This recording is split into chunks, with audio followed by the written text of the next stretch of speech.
Ladies and gentlemen, hey, hi, how you doing? Welcome back to the channel.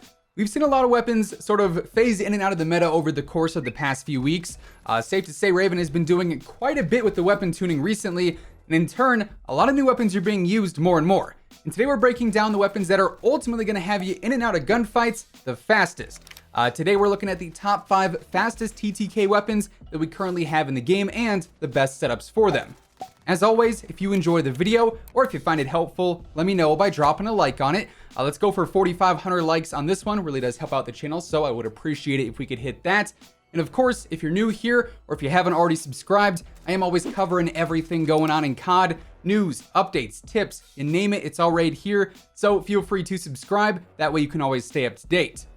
Now, first and foremost, as we go through all these weapons today, you're probably going to notice like a sort of trait they all share, you could say. That is their ability to dominate most close and medium range fights. Ultimately, there really aren't many weapons in Warzone right now that have a great TTK in longer range fights just because of bullet drop off and just range factoring in. So in order to make the best loadouts possible to complement these weapons today, need something to balance out that range. So at the very end, we'll go over what I think the best options are for complements to all of these guns. But starting first, we got to talk about what is one of the best close range weapons in the game, arguably the best close range weapon in the game when it comes to time to kill, the AS Val. This thing has been a beast pretty much ever since it was added in during Modern Warfare. It's incredibly powerful up close, and even at a medium range, it's pretty good. However, it's a very unique and sort of a very niche weapon, you could say, because it's got several limitations. For one, it's not the easiest to control. Its recoil definitely is not as simple as something like the MP5 or the Bullfrog or the Kilo, so on and so forth. You do got to work a bit more to control this thing, especially as you get further and further away from your enemies. And then on top of that, there's also the ammo situation.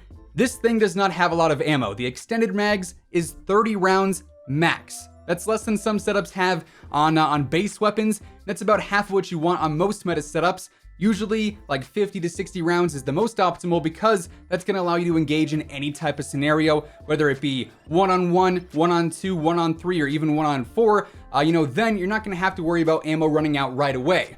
Whereas with a 30 round max ammo count, that's just brutal, and anything past duos, and honestly, even there it can be kind of problematic, which is why you don't see the Val being used a ton, especially in modes like trios and quads. To me though, this thing is the solo king for sure, and despite having the not so optimal recoil and ammo, the power definitely makes up for it. So for the attachments here, I'm running the 200mm OSA barrel for better range and velocity, the TAC laser for better stability and mobility, the Commando foregrip for some better control, the 30 round mags because they're pretty much a must have like I said, then also the Strelok or the Strelok stock for better control and stability as well. Then next up, we've got the FAL, which I think is one of the most underrated weapons in all of Warzone. This thing is an absolute beast, but it does have a higher skill gap than most other weapons, which is why you don't see it, a ton in game. But when it comes to the stats, the FAL might be the most consistent, strong weapon across all ranges. Up close, its TTK is very good. Medium range, its TTK is very good. And even at longer ranges, it's pretty solid. But because this is a semi-auto weapon, you do got to work a lot more when using it, controller or mouse and keyboard. It's not the easiest to use because you do have to keep up that fire rate if you want to outgun SMGs up close or rifles at medium and longer ranges. So that skill gap, that sort of entry barrier, if you will, definitely leaves this weapon on the underutilized side of things. However, there's no denying that it is a beast when you can land your shots. At one point briefly, we did actually have sort of an FAL meta until they nerfed the close range damage on it some, but even now post nerf, it's still very reliable if you're able to actually master the weapon and really make good use of it. So for the setup here, personally, I'm using the monolithic suppressor, sort of like the default on every Modern Warfare loadout it seems. Then I've got the marksman barrel for better range and control, the 30 round mags, which is, I would say, worth a lot more here than on the AS Val since you can sort of control how fast you run out of ammo in this case. Then I've got the icon itself, the Stippy Grippy for better mobility, then finally the close quarter stock, which gives it some decent mobility for some closer range fights. Now, following the FAL, we've got the Cold War AK-47. This thing has really risen in popularity since the start of Season 3. It's gotten a lot more attention recently as like a really good close and medium range rifle, despite the lower fire rate. That's because it's got some really solid damage. So when you are landing your shots, it's going to hit very hard, very similar to the AMAX in this case. It has that lower rate of fire, but it is really, really powerful. So in that regard, it's sort of a counterbalance.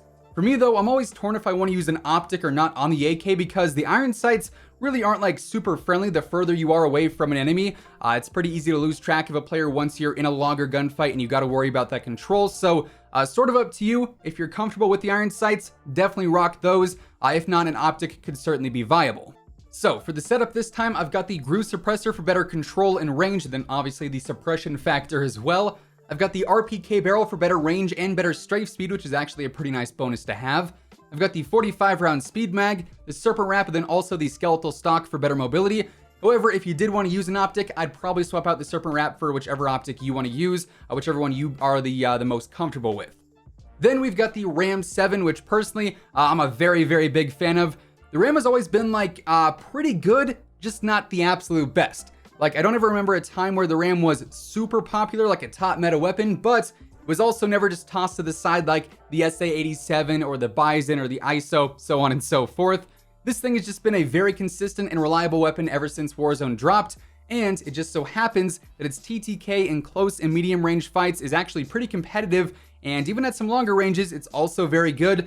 But again, just like with the previous weapons, when you get to those longer range fights, the competitive TTK is less important because really long range fights depend more on accuracy mainly. But I mean, this thing is a fantastic close and medium range rifle again, pretty agile for a modern warfare weapon, minimal recoil up close, great fire rate so it can pretty much just delete players, and really good power as mentioned. So here I'm rocking the monolithic suppressor again, the Ranger barrel for better range and control, the Commando foregrip for better control, the VLK 3x optic with the T-pose reticle, then finally the 50 round mags as well. Then the final weapon today is going to be the Fennic for Modern Warfare. This is also in the conversation when talking about the best close range weapons in the game. This and the Val are both very, very competitive here. Problem is here, the Fennic is literally only good up close. Any kind of medium or long range fight with this thing is, I would say, pointless. You know, you're just going to doink them and you'd probably be better off fighting with a Nerf gun instead. But up close, this thing is going to absolutely delete players. That faster fire rate allows for some insane takedowns in and out like it's a burger joint. This thing is spicy up close, and you know it's serious because I called it spicy. So here I've got the Deadfall barrel for better range, control, and suppression, the Merc foregrip for better control, the 40 round drums, the Stippy Grippy, then also sleight of hands because you are reloading a ton with this thing. Now overall, I think one thing complements all these weapons pretty well, that being a sniper like the Kar98K, because most of these weapons can hold their own up close, and that sniper allows you to sort of balance out the class in that regard. But something else with solid range, maybe like an M16, potentially something like an M4, that could also be really, really effective to use with any of these. Pretty much any longer range weapon that you're comfortable with can go well with any of these weapons. So yeah, there you have it. With all of that being said, those are some of the weapons with the best TTKs here in Warzone right now. That's gonna wrap things up for today. If you enjoyed the video, let me know by dropping a like on it. And of course, if you're new here and you want to stay up to date with everything going on in COD, whether it be news, intel, updates, setups, you name it, it's all right here. So feel free to subscribe with your notifications turned on. That way you'll always know whenever I upload a new video. As always, if you want to check out any of my partners, be sure to use code WhosImmortal for a discount on all Scuff, G Fuel, Gamer Advantage, and Control Freak products, and the links for all those can be found down in the description below. But once again, thanks so much for tuning in, and until next time, take it easy, have an awesome rest of your day, and I'll catch you guys later. Peace out.